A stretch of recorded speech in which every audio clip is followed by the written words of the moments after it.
மாமியார் மருமகள் சண்டை வரும். சரி, மாமியா சொல்லுவா, என்ன சொல்லுவா, சும்மா நாக்க மாட்டாம கோயில போய் இருந்துட்டு வரேன் போ.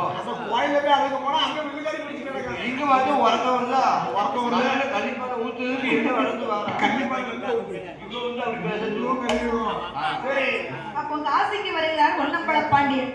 ஒண்ணு இப்படி வெயில முட்டை கட்டிக்க. சரி, காசியிலே வேதியர் குளத்துல உள்ள ஆமையோ உற்சாகமா இருக்கணும். குழந்தை குழந்தையும் தெய்வமும் கொண்டனை பாருடன். அம்மா பத்திராளி நல்லா இருக்கேம்மா. ஏன் கேட்கணும், ஏன்யா ஒரு தெய்வத்தை எப்படி மனசார வளர்ந்துமோ சரி அவங்க தான் நின்று பேசணும். அவங்க தான் நின்று பேசணும். ஒரு சின்ன பிள்ளை காலைல போய் நின்னா நீ அவங்ககிட்ட வருவா, வரவே மாட்டான். பொண்ணு தங்கம்னா வருவா. ஓ பொண்ணே தங்கமே வாமா ராசாத்தி குழந்தை தெய்வம். குழந்தை தெய்வம் ஒண்ணுதான் அதுதான். அதுக்கு அம்மா ரைட் கிட்ட கால்ல ஒரு பிரச்சனை இருக்கு.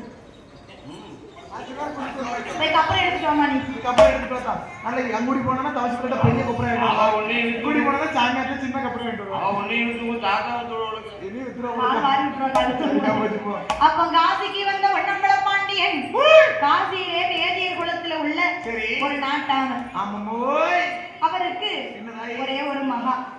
யாரு? சிட்டு ருக்கு ருக்கு ருக்குமணியா? அதே நம்ம ஆளு நாட்டாம மகா ருக்குமணி. சரி, வேதியர் குலம்னா ஐயர் குலத்துல உதித்த பிள்ளை. ஆமா அப்ப எப்படி இருப்பா?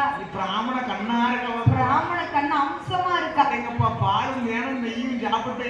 ஆமா அப்படி நம்ம என்னத்தை தான் நெய்யா ஊத்தி சாப்பிட்டாலும் கருமான தூர் மாதிரி இருக்கும். நம்ம என்னத்தை தான் நெய் ஊத்தி சாப்பிட்டாலும் நாயை குளிச்சு ஊத்திட்டோம் நாய் எங்க போய் நிற்கும். அதே மாதிரிதான் நம்ம என்னத்தை தான் நெய் சாப்பிட்டாலும் நம்ம மூணாம் பக்கம் போய் நிக்க கூடாது. பிராமண குலங்க அப்படி இல்ல. அந்த மயில் அந்த வெயில தான் போய் நிற்போம்.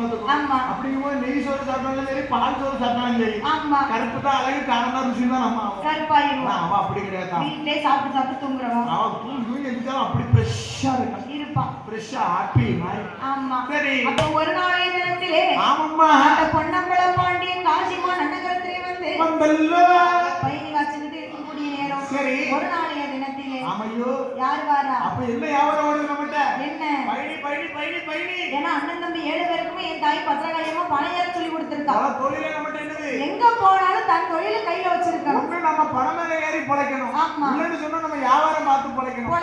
வியாபாரத்துக்கு போகணும்னு சொன்னா நம்மள மிஞ்சின ஆளு இந்த உலகத்திலே கிடையாது இல்லையா? பாருங்க, நம்ம ஆண்கள் சில பேர் என்ன வியாபாரம் பார்ப்பாங்க? என்ன அரிசி வியாபாரம் பார்ப்பாங்க. வெள்ளரிக்காய் அரிசி வியாபாரத்துல நம்மள கை விடும். அதாவது நம்மள அடிச்சுக்கிட்ட ஆளே கிடையாது. அரிசி வியாபாரம்னு சொல்லிட்டாலே நம்மள அடிச்சுக்கிட்ட ஆளு கிடையாது. கரெக்டா அள்ளி தருவாங்க. ஒரு நெருக்கவே மாட்டாங்க. அள்ளி கொடுத்தாங்கன்னா 50 மிளகா கரெக்டா